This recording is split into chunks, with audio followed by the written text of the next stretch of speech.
तपस्वाध्याय निरतं तपस्वी वाग्विदाम्बरं नारदं परिपप्रच्छ वाल्मीकिर्मुनिपुङ्गवं स हत्वा राक्षसान् सर्वान् यज्ञज्ञान् रघुनन्दन ऋषिभिः पूजितः सम्यक् यदेन्द्रो विजयी पुरा विश्वामित्रः स धर्मात्मा श्रुत्वा जनकभाषितं वत्स रामधनुः पश्य इति राघवमब्रवीत् तुष्टावास्य तदा वंश्यं प्रविश्य स विशाम्पते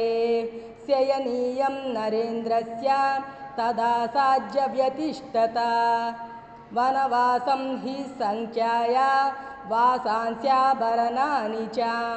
भर्तारमनुगच्छञ्चै सीतायै स्वसुरो ददौ राजा सत्यञ्च धर्मश्च राजा कुलवताङ्कुलं राजा माता पिता चैव राजा हितकरो नृणां निरीक्ष्य स मुहूर्तं तु ददर्श भरतो गुरुं उटजे राममासीनं जटावल्कलधारिणं यदि बुद्धिः कृता द्रष्टुमगस्त्यं तं महामुनिम् अद्वैव गमने बुद्धिं रोचयस्व महायशाः भरतस्यार्यपुत्रस्य श्वश्रूणां मम च प्रभो मृगरूपमिदं व्यक्तं विस्मयं जनयिष्यति गच्छ शीघ्रमितो राम सुग्रीवं तं महाबलं वयस्यं त्वं कुरु क्षिप्रमितो गत्वा राघव देशकालौ प्रतीक्षस्व रममानः प्रिया प्रिये सुखदुःखसह काले सुग्रीववशगो भवां वन्द्यास्ते तु तपःसिद्धा तपसा वीतकल्मषा प्रष्टव्याश्चापि सीतायाः प्रवृत्तिं विनयान्वितै सा निर्जित्य पुरीं श्रेष्ठां लङ्कां तां कामरूपिणीं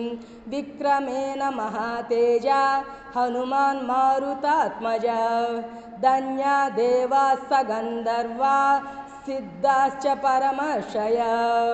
मम पश्यन्ति ये नादं